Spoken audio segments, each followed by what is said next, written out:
This is Dr. Tareq Al Suwaidan, and you're listening to The Y Factor. Did I just hear correctly? I still cannot believe that Dr. Tareq Al Suwaidan himself was sitting in this very studio in an interview with us. That's right. It was a few centimeters away from me, and he looked at me for the vast majority of the interview, which means, inshallah, I will be a leader that will change the deen and the ummah and will earn lots of money and go on to become very successful and famous and popular and etc. And the list goes on. But I could get that feel from him when he looked at me. If that's all it takes to produce leaders, I'm very happy to send everybody over to Dr. Tareq Suwaidan in a queue, one by one, knock them off, leader, success, seriously, money. It's so true though. He gives you that impression. He's got such a positive energy and vibe about him that when he looks at you and he speaks to you, he's full of words of wisdom and motivation, and you walk out thinking, you know what, I can change the world. And guess what, guys? We locked in 35 minutes of his insight, knowledge and wisdom in an interview, inshallah, later on in the episode. Do not turn off the radio. That would be a silly move. Not to be biased, but it is an amazing interview. So you'll be really missing out if you don't continue listening to the Y Factor today. Now, actually, the way you're going on about it kind of makes it seem like being a leader has a little bit of luck attached to it. But look, I was attending one of his seminars yesterday, and he said a very interesting statistic. Dr. Tareq was saying that 2 out of 10,000, and I might have an extra zero in there, but 2 out of 10,000... That helps to know exactly. Anyway, continue. Maths has never been my strong suit. But anyway, 2 out of 10,000 people have opportunities actually come to them, fall in their lap. Whereas the rest of the people in the world go out there and make their own opportunities. And then he went on to say that, even those 2 out of 10,000 people, they only get opportunities come to them when they're ready for it and, ready to actually put their hand out and grasp that opportunity. So essentially, even then, they're the ones still making that opportunity. Yeah. So for those people who sit at home and think, I finished my degree, I finished school, and, the jobs are just going to come, I'm not going to have to put in any effort. Well, that's kind of ridiculous according to that statistic. Absolutely. And you raise a good point. You need to get out there. You can't sit back, do your degree, have a sort of take it as it comes approach to life. And he actually said in the interview, and you'll hear more about it, if you live a normal life, you're going to have a normal death, and you're not going to leave much of a mark on the world. So what legacy do you want to leave behind? This is the theme that, inshallah, I guess the vast majority of the interview sort of encompasses, but we want you guys to take that away when you do listen to it. What legacy do you guys want to leave behind? Because you do have the potential, you have the knowledge, you have the skill set, but what are you doing about it? So Dr. Tareq Al Suwaidan thrashes that out in half an hour of probably our best interview with one of the leading, Islamic scholars in the Ummah right now. So I'm actually mesmerized, mashallah. That's right, only on the Y Factor. We're kind of still a little bit starstruck, but... Yeah, if you get a sense that we're overly excited and a bit... gregarious and if you haven't actually attended any of Dr. Tareq's lectures so far and you're not really getting why we're so excited about this, Human Appeal International, and they're the ones who actually brought Dr. Tareq Al Suwaidan out to Australia, on their website, they've got the entire tour schedule, and he's still got another, I think 3 or 4 events happening in Sydney. So if you stay tuned in for the interview, you'll also find out a little bit more about that. If you're super excited right now, jump on their website straight away, look up the tour schedule and start registering for the courses that you want to take or the lectures you want to attend. Because seriously, this is, not a sponsored rap for him or not anything, but mashallah, we learnt so much just from attending 1 or 2 of his lectures already, and we think that it would be a great benefit for all of you as well. Absolutely, and we'd like to thank Human Appeal International for giving us the opportunity in his tight schedule to lock in an interview with him. He had to shoot off to Adelaide, I believe, straight after our interview. So alhamdulillah, we'd like to thank them officially and publicly for allowing him to come to the studio for the Y Factor in an exclusive interview. I actually went to his Tuesday public lecture titled Building the Civilization, and wallahi, I had my laptop there. I did not stop typing for 2 hours, and I took down about 7 pages, and I still missed, I'd say, about 30 to 40% of really wow content that you would go, I can use this, I can send it to people, I can dissect it, I can thrash it out, I can nut it out. He's just full of wisdom, and he's just, I guess, adept in so many areas. Leadership is one of his skill sets. He also is, in charge of a satellite TV station. He's also, a strategic planner. He's also written 50 books. I mean, that in itself, mashallah. Absolutely, edifying to say the least. Edifying.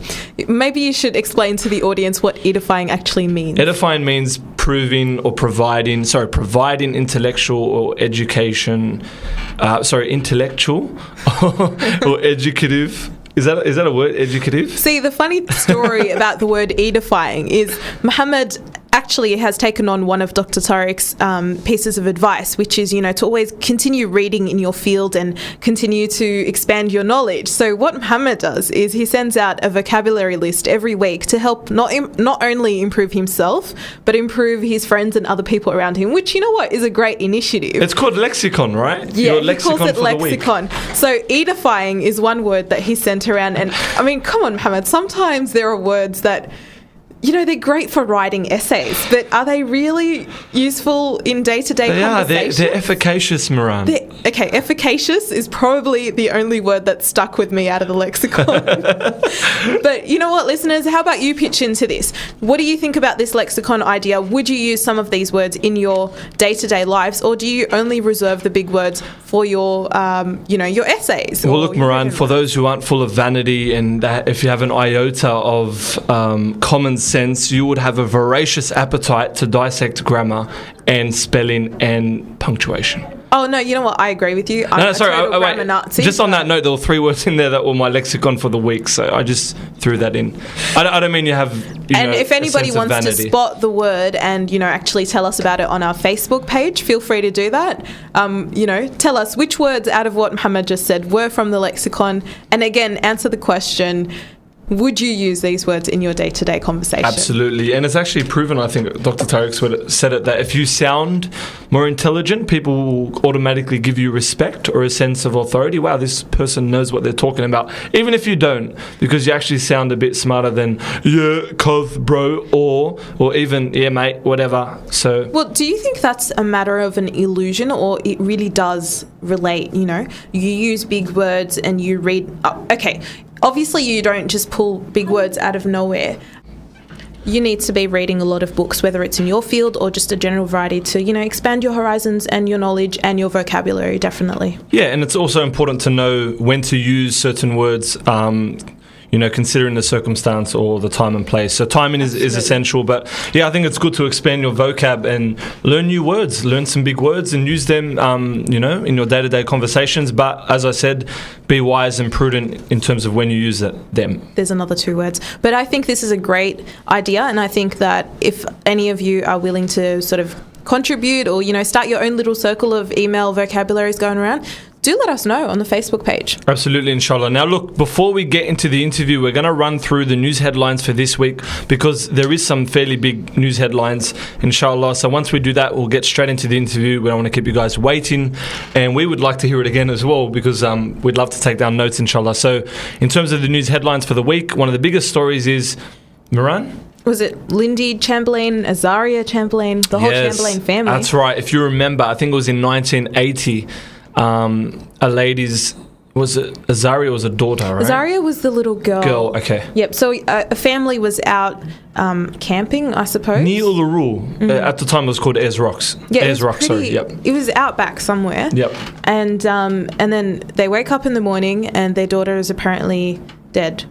And, they got accused of murdering her. And this case has been going on for, 32 years now? Yeah. And the whole issue was about what the coroner's evidence was in terms of the blood, analysing it. Now, the parents claimed that a dingo was what killed their daughter. Yep. And nobody believed them. They kept blaming the mother all these years. And then finally, this week, it was declared that actually... The dingo did it. The dingo did it. It took 32 years. How traumatising must that have been for the parents? For the family, yeah. And talk about some closure, especially after, something as tragic as a death in the family. You want some closure, not for 32 years later to be cleared of not killing your own child. Exactly. Especially, just imagine the trauma of going through 32 years, being accused of killing your child, not just in the privacy of, living through in your own home. No, this is a public... trial by media. Yeah. I studied this case in high school. I studied it in university. my younger siblings are doing it at school. This is definitely a public case beyond any... I think it spans your entire lifetime, Miran. Exactly. Even before you were born. And now you're nearing your graduation and the verdict has been, met. It's interesting, and I had a look at the visual sort of layout of what actually happened. And if you think of Ayers Rock or Uluru in Alice Springs, on one side of it was the dingo's den, on the other side was where the family was actually camping, and that night is where Azaria Chamberlain was kidnapped and killed essentially by the dingo, as it is now factually proven. But that's probably been the hot topic of the week, hasn't it? Yeah, and there's also, the latest on that is just that the Northern Territory government is not very likely to apologise to Lindy and Michael Chamberlain, for the the years of trauma that they've been going through. They're not even considering the apology, despite the coroner's finding on Tuesday that, as we said, Azaria was in fact taken by a dingo. Yeah. Do you think that an apology would really make much of a difference in a situation like this? I think it's the least the government can do in these sort of situations. And if they're not willing to apologise, I think that's an issue in itself. But Assalamu rahmatullah.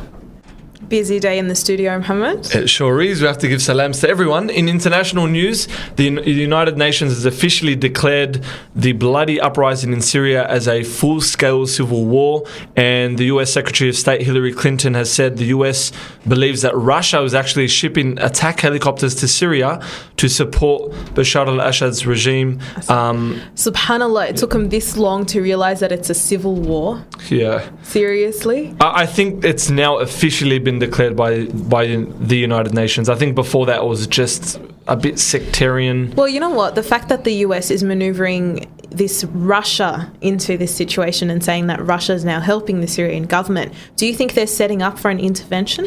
I think so, and it is saying a lot if America is speaking very publicly and blatantly against Russia's approval of, or not Russia's admission at not joining the United Nations and many world nations at stopping Bashar al-Assad and asking for a ceasefire. They've remained neutral, as have China. So I think it's going to be a very interesting few weeks. And inshallah, obviously, people are dying as we speak. So our prayers are with the families who are fighting every day in Russia and in Syria. May Allah subhanahu wa ta'ala, protect them and alleviate their suffering. We've just had Manoush placed in front of us. So this is going to be a real test as to not eat while I'm on air, but I'll hold myself. Let's pretend, prepare ourselves for Ramadan, which, by the way, is very soon. So if anybody needs to start getting into the zone and preparing for the spiritual high that inshallah we'll all achieve in Ramadan, don't forget to get started on that. And, moving on to our next news item now. Now, this is huge. In cycling circles around the world, people are talking. Lance Armstrong, the 7-time Tour de France winner and cycling champion, is officially facing doping charges from USDA. Now the charges have come as a shock to many, but not as a complete surprise to many within the industry, within the sport itself, who are saying that it has become a norm. But he could face a lifetime ban from the sport if these allegations are proven. See, I think the surprise is less to do with the fact that it's a norm in the sporting industry and more to do with Lance Armstrong himself. He's always been the golden boy of cycling, and to find out that even he, who everyone had on a bit of a high pedestal, did resort to drugs in some way, it's a little bit disappointing. It is, and he actually beat cancer. That's one of the reasons why he's such a high-profile athlete, because he did beat cancer. It was a story of resilience, came back and won another, 3 or 4 Tour de France titles. So it's massive news. But, who knows what goes on in the minds of people and what led to that, but drugs are bad, people. Don't do them. Yes, stay away from them. Now, another interesting story that was out this week on the Sydney Morning Herald was headlined, "Angry with an Airline, Don't Phone, Tweet." Now, apparently, social media is actually a lot more effective in conveying your complaints to airlines than a general phone call will do. There was a guy on an aeroplane who wasn't very happy with the sandwich he was served, so he used Twitter to complain to the world about it. And once they landed, the air hostesses saw the tweet and instantly got, the other crew to kind of approach him and say, is there anything else we can do for you? We're really sorry about the sandwich, and instantly try and resolve the situation.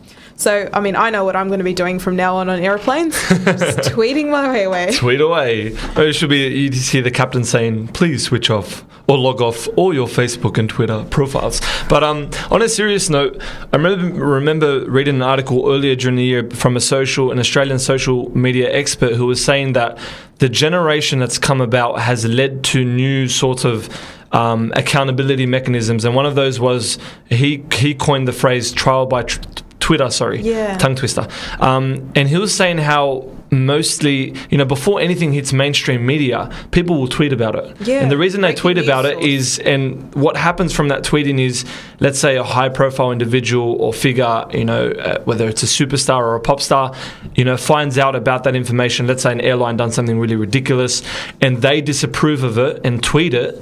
That'll get more attention than a news item will. But the point is that will initiate the news discussion in mainstream media. So trial by Twitter, I just thought of that when I read this story. An excellent example is even the whole phone hacking scandal that was happening, throughout the year. That was all tweeted. Even people who were attending and watching the conferences online. As the court case, it wasn't a court case, it was the inquiry. As it was happening, people would be watching and tweeting. And obviously a lot of commentating was going on out there, regardless of what the media was saying. Everyone had their own opinion. And the great thing about Twitter and social media generally is that everybody can have an opinion and express it and reach a wide audience. Yeah, and you'll notice a lot of the mainstream networks like, 7, 9, 10, ABC and SBS, at the end of their news segments, there'll actually be a link there'll be a link present on the screen to their Facebook and Twitter. So they're aware of it as well. They're actually saying break stories to us via Twitter, via Facebook. If you feel uncomfortable calling into a station, just tweet it to us. Or we're Facebook a prime example. We've got a Twitter account, by the way, the Y Factor 876 FM. They should know about it, Miran. And you're all on our Facebook page by now, hopefully. I'm assuming that's where the 1,300 plus people are coming from. So if you're not already following us, do. If you're not already on Facebook with us, please join the group. We'd be very happy to hear all your comments and discussions generally. Now, Mohamed, you were very excited yesterday about a certain result. Yes, the mighty Blues have defeated the undefeated Maroons in last night's second clash of the State of Origin series in a 16-12 win at ANZ Stadium. I'm still finding it very hard to absorb the news. 7 years running, Queensland has won. I watched the first Origin game, hoping beyond hope that New South Wales would break their losing tradition, but Queensland won again. So, yesterday I wasn't really hopeful, got to say. Yeah, it was. Look, it was a very. There were some dubious decisions throughout the match, but it was a sit on the edge of your seat game. And there were times when you're like, my mum and dad were jumping up and down. My little brothers were just jumping up. Actually, my dad and brothers were jumping up and down. My mum had no idea what was happening, so she just started screaming, just yelling, "Go the Blues!" And then because Robbie Farah is of Lebanese descent, my dad's like, "Go, Robbie Farah." I'm like, "Dad, it's Farah. It's Farah." Pronunciation. Yeah. But look, he did really good. He made a whopping, I think over 40 tackles. Jared Hayden really stood out. The 5'8" Todd Carney, he took the line. I think this is like NRL commentary session. Well, Continue. you know what? Considering I was coming home from my exam at uni yesterday, and the whole of Central Station had blue and maroon balloons, like they were setting them up in an archway all ready for Origin, and everyone on the train, there were guys painting their faces blue on the train. Just imagine there's paint all over the floor. Not the best kind of carriage to be riding on, to be honest. But I'm glad that after all that, their faces haven't been spoiled for nothing. The paint is there with pride for New South Wales. Absolutely. And look, I think it's good. I think people have wanted to see New South Wales win. Now it's 1-1, and the decider, which will be held at Suncorp Stadium in about 3 weeks' time, will decide which of the two teams is obviously better than the other. But it's important that New South Wales won, because a lot of people gave up hope, for the past I can't think of exactly how many X amount of years. Queensland has won 7. I think it's 7 years, 7-year winning streak. It's an absolute onslaught, and New South Wales have barely come close. It is very embarrassing, considering that majority of NRL clubs are in New South Wales, exactly, and majority of our talent pool is in New South Wales, and yet alone Queensland is defeating them. But then again, Queensland has a team that represents a lot of the Australian backs. So it's a fantastic result for all rugby league fans. Even if you're like my mum, you just scream at something that relates to you. I don't follow footy, but I mean, just the very fact that knowing that New South Wales has been failing for the past 7 years, and they finally did something, some kind of achievement, that's good to hear. So. It's a sense of pride in a way. Exactly. Although, when they do lose, I like to say I'm not actually from New South Wales, so it's a win-win situation for me anyway. Wow. And look at this story that just came up. A woman got stuck on a water slide. And she's suing for $400,000. She got stuck on a slide at, this place. We've all been here, Wet n Wild on the Gold Coast. It's that new ride called the Aqua Loop. It's where you jump in that chute. I was there probably a few months ago, and the chute closes and the floor beneath you drops, and you just... You slide down this tube. Just as you are. Yeah, as you are. So hands by your side, standing still. You're meant to keep your back and neck straight. But that sounds kind of scary and dangerous. It does sound dangerous. And this woman might be looking at a $400K lawsuit as a result of getting injured from that slide. I think it's Wet n Wild who are looking at the lawsuit, really. She's the one wanting the money out of it. Yeah, sorry, that's what I meant, yeah. She's been, apparently the incident has left her injured, and she's got ongoing mental health issues as a result. She actually got stuck halfway down the loop. You know what this reminds me of? That's funny. Okay, you might laugh, but you know the Charlie and the Chocolate Factory movie? Oh, yes. Did you ever watch the original version? Yep. Nothing beats the original. When I watched it when I was younger, like primary school age, for example, and I think... I got nightmares out of it. You know the part where Charlie goes in and he drinks out of the well, and suddenly they're flying around the room, and him and his grandpa, they can't get down. That gave me nightmares. Okay. It's really odd because the Oompa Loompas never scared me. But it was that scene, and I think there was... What was the other one? Was it... There was that chunky European kid who was eating the chocolate, and then he went up that tube and got stuck. I thought you were going to refer to that. I was getting to that. That is that scene as well. Those two together. I'm sorry, because the other one has always mentally scarred me a little bit more. But okay, those two... Confession session on the Y Factor. I have not actually been able to watch the newer version as a result. I've just got this Johnny mental Depp block. is in it. I love Johnny Depp and everything, but Charlie and the Chocolate Factory, it's just... Why would you show that to kids? I read the book, but the movie, nightmares. Overly sensitive kids see nightmares. I fell in love with Oompa Loompas, and I loved Oompa Loompas Willy are great. Wonka. Yeah. So have we got any more news items, or are we going to lead right into the fantastic interview we've been talking about? Before we get into the interview, this is something that is very Lakemba specific, and I guess Western Suburbs relevant, the camel burger.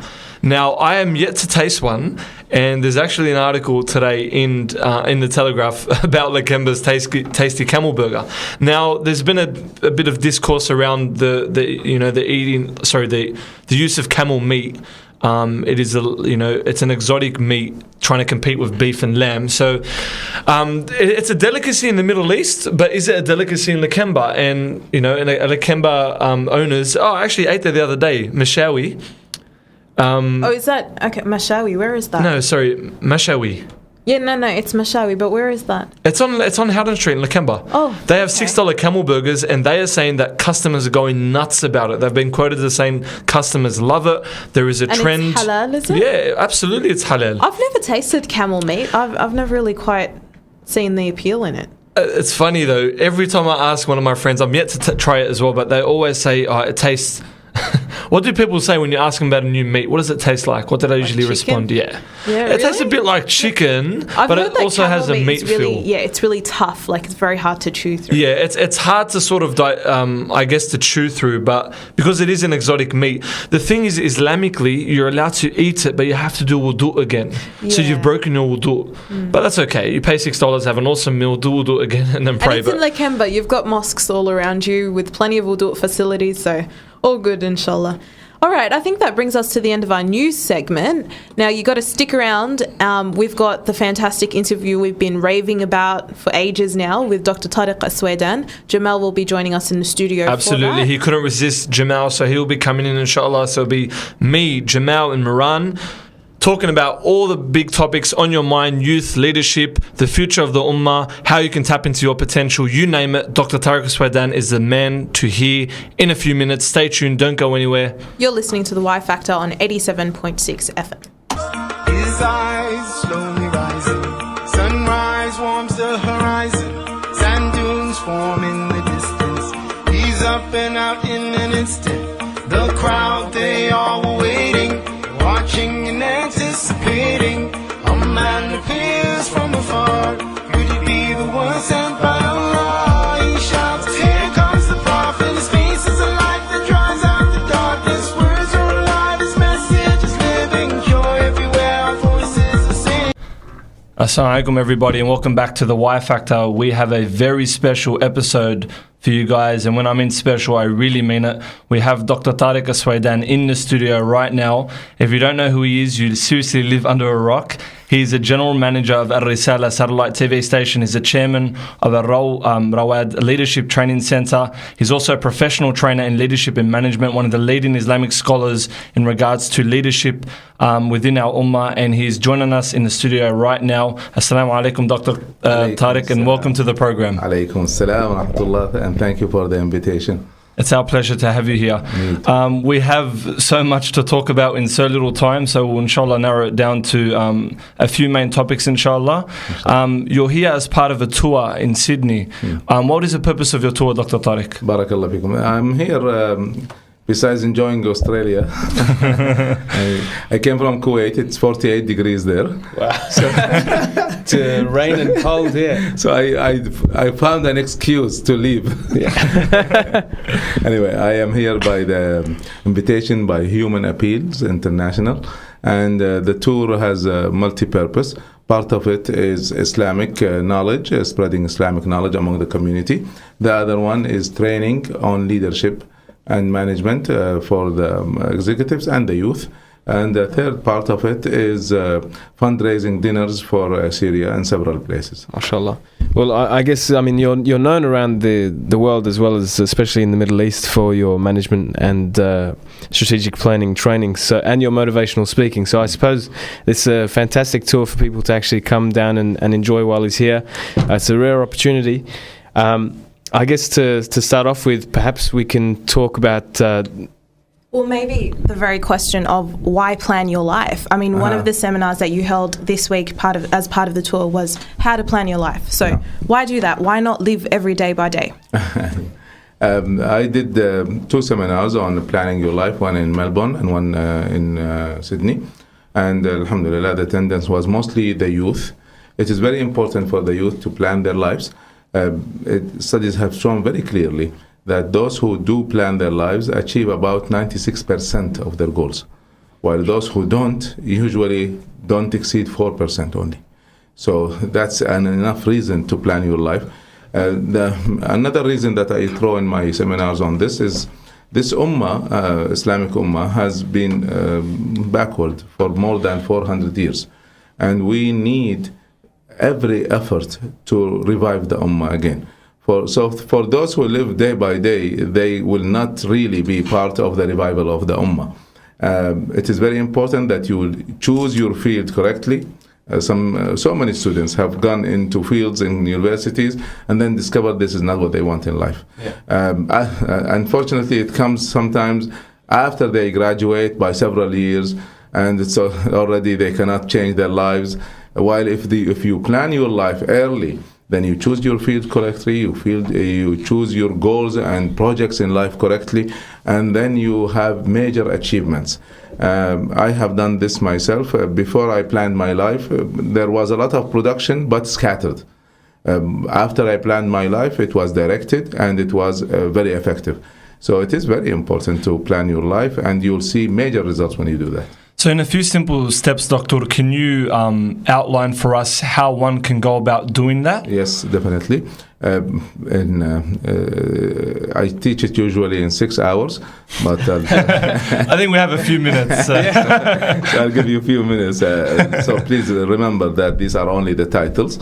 The first thing you should do is check, are you in the right field? Are you in the right college, for example? Many students have been in or went into a college because of pressures by their parents, or because a friend of theirs told them this is a nice subject, but that's not really what they want. So the most important thing is that to check that you are in the right field, and to check you are in the right field, you must check, is this what you have a passion for? That's the number one issue. The second thing is, what are the chances that you will have an opportunity after you graduate to work in that field? There are people who graduated in a field and then they discover there are no jobs, no opportunities, and they had to switch. For your information, the percentage of those who work in an area that is not related to their field is about 80%. Subhanallah. It's a lot. It is a lot. Wow. So I studied psychology and work in marketing. So. One example. Jamel is a prime example. For myself, I studied petroleum engineering, and I'm not in petroleum anymore. So this is not natural. This is normal. And the reason for it is that people did not plan their lives and realized later on that it is not their field. A third thing that you should check always, do you have the right abilities for this field, not only to succeed, but to excel and be better than your colleagues and peers and so on. So this is the major thing. The other major thing is, what are the major projects you would like to achieve in your life? I'm talking 15, 20 years from now. What do you dream of? If you don't have a dream, you really cannot achieve much. So the whole life planning really starts with this end of life, and that is what is the right field for you. And the other end, say 30 years from now, if you would like to tell your grandchildren, for example, that I have done this, I have done that, what are you going to tell them? So what are the projects? What are the achievements? If these two are very clear, then we teach you how to move from here to there. And I guess the most important, what effect do you leave behind once you actually die? So what benefit do you bring to the actual ummah itself? We say it in another way, is what is your legacy? So many people, the percentage of people who live and die without leaving any mark on life is 98%. Subhanallah. So it is your choice, and I tell this generation that you're very lucky. You had people talking to you about life planning, leadership, management. In our time, there was no one talking about such things. So now, please grasp the opportunity and do plan your life. Doctor, on that statistic, what would you put it down to? Would you put it down to laziness, ignorance? Because it's a high percentage. Yeah, it is a very high percentage, and the main reason for it is ignorance. People don't know how to plan their lives. Nobody have motivated them or even mentioned it. So many people, like myself, the first time I heard about it is after I graduated by several years. So if you have mentors, if you have parents who are aware of such a thing, if you have a teacher who would motivate you to, or at least you attended like one of our seminars, then you will wake up and you understand the importance of it. 98% of people don't have that opportunity. So they just go, as my daughter said, day by day. And by the way, some people do it intentionally. Say, to be serious about life, to have excellent production, it takes effort, it takes time. So they say, I don't want to do that. I just want to live a normal life. Yeah, you live a normal life, you die at a normal death, and you leave no mark. Well, often for a lot of these people, it might just be that they can't find their purpose. You know, you like a lot of different areas, you have a lot of different interests and skills, but how do you hone it down to the one focus? Okay, from my experience, I trained more than 60,000 people. And in my experience, there are two kinds of people who become confused. Those who have no talents at all become confused because they don't have the talent for anything. The other kind of people who get confused are those who have a lot of talents They also get confused because they can do politics, they can do investment, they can do da'wah, because they can do so many things and they want to do so many things, and especially mashallah in universities, if they are active and so on, they will get involved in everything. And what will happen is, as the Americans say, you spread your production too thin. So in every area you produce, but it is very little, so you don't leave a mark. So my advice is, even if you have so many talents and you're fit to do so many fields, it is so important to concentrate and focus on one field only. And how do you choose that field? You have to choose it on three main criteria. The first one is, what do you love? What is your desire? What is your passion? The field that you enjoy more, that is one. The second main criteria is, what are the opportunities of doing an outstanding work after you graduate? And the third one is, what is the field that is more fit with your talents? So you can do politics and you can do economics, for example, but you can do politics a little more. So you have to check all of that. If you're still confused, then you would need the help of a mentor. Okay. Okay, that brings up another question as well. You were mentioning people who are spread very thinly across a lot of areas. This often happens with a lot of people who are involved either in community work or da'wah, and you find that after a while they're burnt out from just how much they're doing. That is true. So how do you, first of all, avoid being, off-put by this burnout? And secondly, if you do reach that phase, how do you get out of it? Yes. When I was a student in the United States, I was involved in so many things. And yes, it is exhausting. But two things really will help a lot. The first one is, when you do the life plan, then you focus only in one area. For those who have talent and motivation, the hardest thing to do is to say no. Yeah, subhanallah. So you're invited to a da'wah program, you go. You're invited to a scholarly program, you go. You're political, you go. And the activism, you go. And you can't continue to do that. You have to focus in one area. So that's, I don't mind students, if they are new, especially to a university, to try different things. Because actually what they are doing here is that they are discovering what is their passion, which is fine. So it is okay to involve in many things, but when you discover your passion and ability, then you concentrate on it. So that is one thing that will help you. The other thing, and that's a very important question, how do you avoid being burned out? Two things. The first one is to have a major goal in life. Like for myself, my major goal is to revive a sleeping ummah. And when you have this huge goal in your mind, you no matter how much you bend out, you still work, because again, this is your goal in life. The second thing, which is and unfortunately very few people talk about it, is a hadith of the Prophet ﷺ that gives us an answer, a direct answer to this question.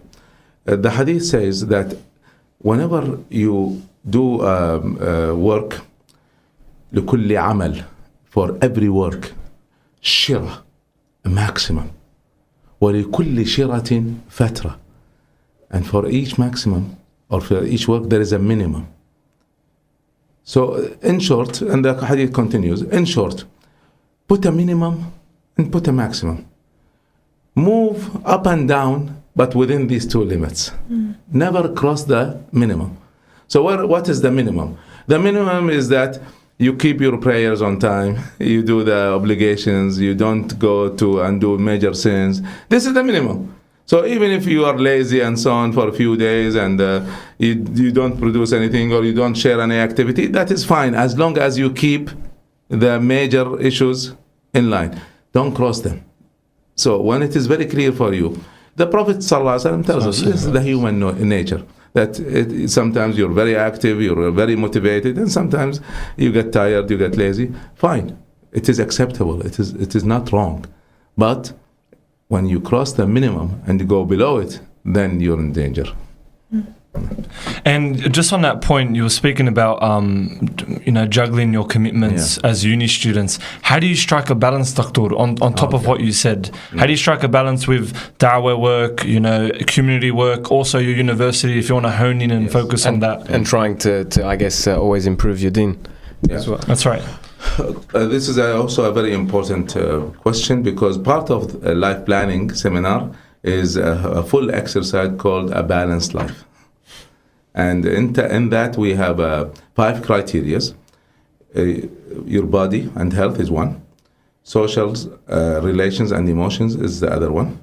The third one is your spirituality and worship. The fourth one is your knowledge and skills.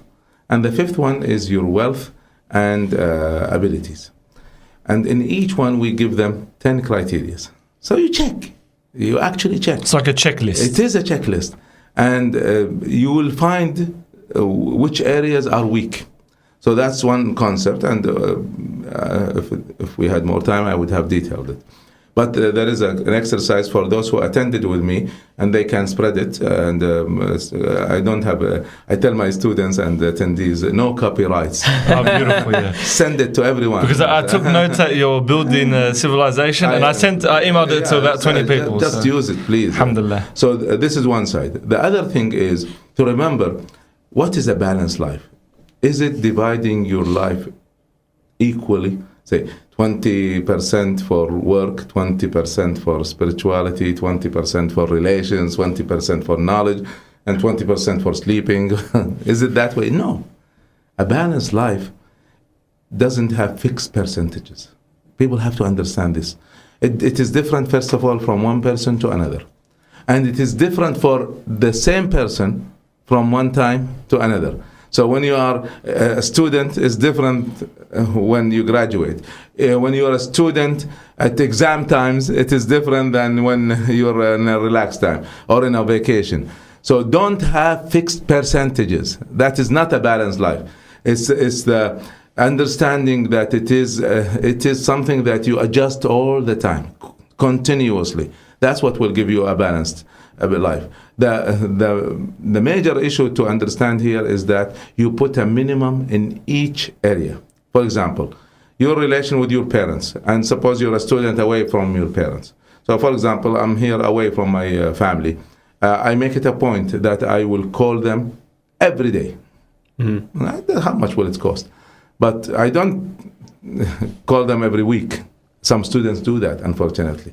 Mm-hmm. Why do you do? I mean, just say Assalamu alaikum 5 minutes. At least keep this relation going. So there is a minimum. Set a minimum. Set a minimum for your worship. Set a minimum for your knowledge.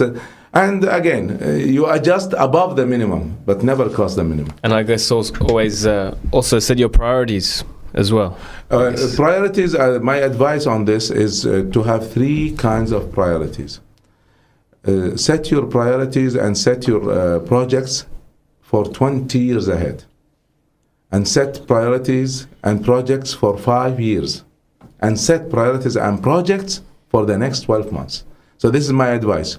1 year plan, 5 years plan, and 20 years plan. And it really works. Inshallah. Well, I guess it's a solid advice from somebody who I guess everybody could see as a word to describe you would be achieved or achievement. Alhamdulillah. MashaAllah. MashaAllah. Well, actually, another word I've heard you described as is the advocate for women. Apparently that's your nickname in Kuwait. Yeah, that's one of my name in the Arab world. Okay. Well, do you have any specific advice tailored at young Muslim women? Yes, definitely. Looking at Muslim women, not only in the Middle East, but all over, I find it really, really challenging for a woman, and a Muslim woman, more than it is challenging for a man to succeed in this life. There are a lot of obstacles, there are a lot of demands, and she is expected, if she gets married and have children, to balance her life and take care of a husband and take care of a family, which is a huge undertaking, So to do it, we must enable women and give them a lot of support. And really, we really need to change the mentality of the men and make them understand that women share in the building of civilization. and it is his duty to babysit. Great. I hope everybody's And listening. shared duty, isn't Yeah, it? it's a shared duty. It is Yeah. not the woman. Because some men look at it that this is not my responsibility. And to educate and give tarbiyah to the kids, they look at it, this is a woman's job. This is not true. This is shared by both. Who raised the children of the Prophet ﷺ? Was it Khadija? No, it was Khadija and the Prophet ﷺ at the same time. So this is a huge challenge, and that is for a woman to insist that her spouse should share in her education, in her support, and in children. Of course, a woman will have also a huge undertaking, because the studies have shown, and this is another subject that I talked about in my seminars here in Australia, and that is a woman leader. And studies are very clear throughout the world that this is a man's world. Even in the West, it is a man's world. Women who have the same knowledge, same degrees, same experience get 71% of the salaries of men. The glass ceiling. So there is a glass ceiling also. Those who reached the top positions in the world are among women. If you take all the major positions, I'm talking about presidents, members of the congresses, the parliaments, and the ministers, and so on. It's only half of 1%. So again, it's difficult not only for a Muslim woman. It's difficult for any woman. Here, what I would advise is that, first of all, women take it seriously and take their careers also seriously. But another major advice is that they must get together and create a society that would advocate women's rights and advocate the presence of women in every area. There is a world society that is doing that, and our sisters can be part of that and get a lot of support from them. It's called Catalyst. Catalyst is a huge organization that is directed for research on women and supporting women rights and women's place in society.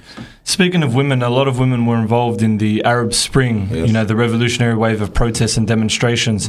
You mentioned in your talk it was a turning point in history. It is. And you also said the hope of the Ummah is in its youth. What did you mean by that? Many of my students have been in these demonstrations, and some of them have started these demonstrations. Subhanallah. My daughter, Maysoon, was studying in Egypt and still, and she participated in the Egyptian revolution from day one to the fall of Mubarak, every day. 10 times hit by tear gas and so on. Wow. Khair, inshallah. So when we teach, we must practice, and this is part of what we teach. So yes, it is dangerous. Yes, it is something that is challenging for a woman, even more a young woman more than a young man. But alhamdulillah, we have a new generation.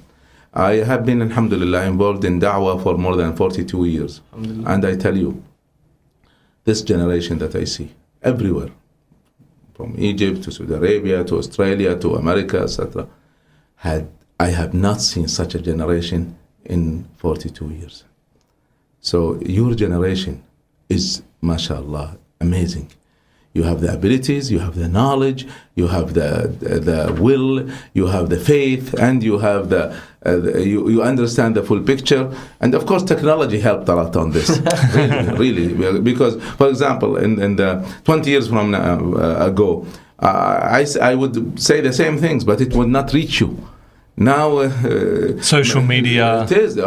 Not only that, I mean, even you're talking about tapes, and we had that a long time ago. Now it's on the net, and people can download it, etc. My books, for example, now they are on e-books, and so again, in the past you had a difficulty to understand life, understand knowledge, get Islamic knowledge. Now there is no excuse. And alhamdulillah, we have seen the results. For many girls, for example, it was very difficult to attend into seminars and so on. Now they can get it online even. So a lot of change that we see. And of course, the major change that we see is a change in mentality. And even in Islamic work. You see, Islamic work, 20 years ago, there wasn't really no work for women, for example. Now you see a huge change. So Alhamdulillah, يعني, I am very optimistic. I'm very pleased with the generation I see and your generation. I remember actually about maybe half a year or to a year right before the uprisings actually began, the first actual video I ever saw of you was of you saying this hadith from the Rasul Sallallahu Alaihi Wasallam about the future of Islam. Exactly. Yes. And then, subhanAllah, you were actually saying in the video, like you were mentioning, it would come to a time where the Ummah was ruled by military dictatorships. Yes. You were saying, look in Syria, in Jordan, in Egypt, yes, everywhere, and now we have all of these places being overthrown. That's true. And I, in my lectures that I did in Egypt after the revolution, see, after the fall of Hosni Mubarak, and until today, inshallah, will be over soon. The military took over after Hosni Mubarak. So in my lectures in April in Egypt last year, so just after the fall of Mubarak, there was a huge attendance of all of them. I said, look, the Prophet ﷺ tells us that there will come a time when those of power, military power, will rule. And then when you get rid of that, then Al-Khilafah will come. The true Khilafah will come. Never allow the military to rule again. And this became a slogan. لا لحكم العسكر. No to military rule. So it is very important that we are aware that the worst rulers that we can have are the military. And alhamdulillah, people are very aware of that, especially the youth, and they have insisted on. I really support the demonstrations even today, because until we get rid of the military rule, we will not revive. And inshallah, in 2 days there will be elections in Egypt, and inshallah a civil government will be chosen. Inshallah. I think one thing that we've noticed, especially coming out of the Arab Spring and what you were just saying, is there's a lack of leaders, people that you look at and you actually do find an inspiration in them and you want to follow. Yes. And you mentioned once that the best youth to be found are the youth in the Western countries. Yeah, not being biased here because we are from a Western country. Go Sydney, Australia. That is true. But if we wanted to find a leader amongst us, or how do we instill that? Can anybody be a leader? Yes. Okay, there are two major concepts here. It is so wrong to think of a leader that is a Superman. This concept, I once saw a cartoon picture in an Islamic magazine where a full army of horses all the way to the horizon with all the equipment and the men riding on the horses, ready. And there is only one horse, a huge horse, at the front of all of these horses with all the equipment on it, but there is no one on it.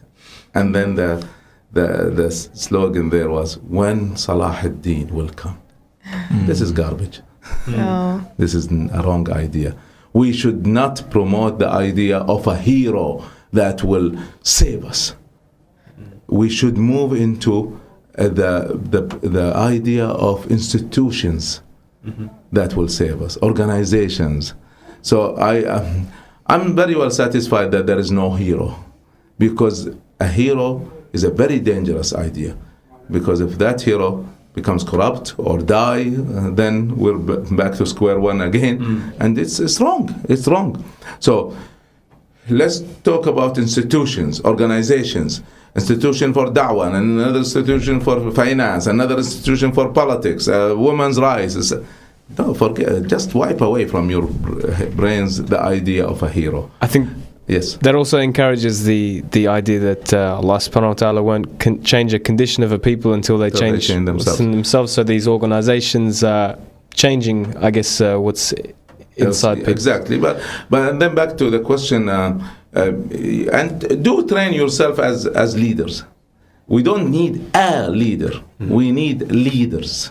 So when we think about this, then the concept of a hero is thrown away, and we build heroes who can build organizations, have synergy, work together to revive the ummah.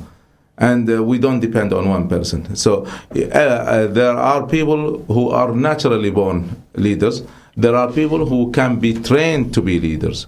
So be either one of the two, but don't just sit and wait for a leader. Before, inshallah, we get onto your tour, because you're also doing a few more events, inshallah. I was very curious to know, Doctor, what's the best advice you've ever been told and why? Which one? Putting you on the spot very now. broad question. Which one should I choose? Really, we should have a several-hour interview. Just for that question. No, really, I think the best advice, besides the taqwa of Allah subhanahu wa ta'ala, the best advice I've got is focus. Focus. Don't be scattered. Don't try to do everything. Choose one field, choose few major projects, and do them. If you try to do so many things, then you will produce, but you'll be very spreading yourself so thin, and you will not leave an impact. So my advice to my daughters and sons, please choose a field, one field. If you like something else, make it a hobby. But one field that you concentrate on. And within that field, choose 3 to 5 major projects that you will achieve in life. And focus on them. And then do everything in that direction. So go and learn, get skills, get training that will support the achievement of these goals. So that's my biggest advice, focus. Jazakallahu khairan. Very practical advice from a man very much achieved, mashallah. Barakallah feekum. But just before we wrap up, and we really don't want to, this has been an amazing interview, but we'll just go through the rest of your tour. Inshallah. So on Friday, inshallah, you'll be giving the khutbah at Punchbowl Musalla, which is on Matthew Street in Punchbowl. So that's going to be at 12 p.m. in Arabic and English, inshallah. Do we get a sneak preview of what the khutbah is about? I will talk about the goals of Sharia. Oh, okay. So many people talk about the laws of Sharia. And it is very clear that whatever Allah subhanahu wa ta'ala have ordered, whether it's small or major, has a goal behind it. For example, tattoos are haram. Why? Many of our scholars will say, because it's haram. No, it's not because it's haram. Because there is a goal behind it. Because there is a reason behind it. So if you, and that will wake many people up. Because, alhamdulillah, our young men and women respect scholars. But I would like you to respect scholars with an open mind. You don't accept a law that has no reason. Yeah. I mean, don't throw your brains away. So I will give a glimpse of the maqasid al-Sharia. Okay, well, that's definitely not something to miss then. On Saturday and Sunday, inshallah, you're holding a course on discovering and training future leaders. Yes. That's going to be held in the Novotel from 9 to 3 p.m. So people should look up Human Appeal International's website for details. And the final thing is public lecture on Monday, inshallah, about the Prophet's biography and contemporary insights. Yes. And that's going to be in the Grand Royale in Granville at 7 o'clock in the evening. So, inshallah, for more details about all of these, look up Human Appeal International. The whole schedule's on there, prices, registrations. So let me give an example, just one example of the last lecture. We read the seerah of the Prophet sallallahu alaihi wasallam, and we don't really study the seerah. So we learn the seerah, we hear the seerah, we enjoy the seerah. So let me ask you just 2 or 3 questions that I will answer, inshallah, in the... Alhamdulillah. We didn't study. But I'd like you to think about it until then. There was a migration to Habasha, to Ethiopia. That migration, we are told, is because Muslims were oppressed. And the Prophet ﷺ sent them to Habasha to save them. Now, who was the leader of the group that went to Habasha? Ja'far. He was never oppressed. Who was the first person to migrate? Uthman. He was never oppressed. So why would they migrate? So... We're not supposed to answer, right? So that's one example. Another thing on the same issue. The Prophet ﷺ did not continue the migration to Habasha. He was looking for somewhere else. Why? Why didn't he continue sending them to Habasha? After he established the Islamic State in Medina, why didn't he bring those who were sent in Habasha? They stayed 7 years after Hijrah. Why didn't they come back? He needed every effort. So these are some of the questions that I So would there's a lot I think more. Sorry. the purposes were because of maybe they had goals in mind. They had Yes, definitely. goals set. So say So it's really more than that even. It's a strategic plan. So now we understand when we, I teach strategic planning. So when we understand strategic planning, then we would understand Seerah even deeper. I think you've given us a little insight into what we can expect, inshallah, at the talk. Dr. Tareq, Jazakallahu khairan for your time. Wallahi, we appreciate it at the Y Factor wish team. we had more. Absolutely, inshallah. We're aware of your tight schedule and we appreciate your time. Jazakallahu khairan. Barakallahu feekum, and keep the good work. May Allah bless you and reward you. We hope you enjoy the rest of your tour in Australia. And come back to Sydney. Otherwise, we'll have don't to forget fly, us. come Please, and see Doctor, do not forget us. I would never. I love Australia. I don't know why, but I love Australia. Alhamdulillah. We didn't pay you to say that. Allah يحييكم. Alhamdulillah. Barakallahu feekum. Barakallahu feekum. One, Doctor, when you're ready. He steps and reaches to touch this man who suffered so much. His own troubles could not compare to the prophets. And on that incredible high, I think it's time to end the episode. Unfortunately, we have to go, but we hope you've benefited from it. Inshallah, we'll be uploading the exclusive interview with Dr. Tareq Al Suwaidan on YouTube, so On you guys our can listen to it. We website, know, on we the understand Facebook page. it is exam and assessment period at university, but it is well worth your time. You can literally have a pen and paper ready when you do listen to the interview. There are some, very viable, practical pieces of advice you can take from the interview, inshallah. And on that note, we'd like to leave you with... And you know what? Let's thank Human Appeal once again for giving them the opportunity to, giving us the opportunity to interview Dr. Tareq Al Suwaidan. Thank you to the Voice of Islam for hosting us every single week. And good luck, best of luck, inshallah, for your exams. And we'll be with you again next week with I can't say a better episode, not after Dr. Oh, it's gonna be hard to match. It's gonna be very hard to match. But stay listening. This is the Voice of Islam. You're listening to the Y Factor on 87.6 FM.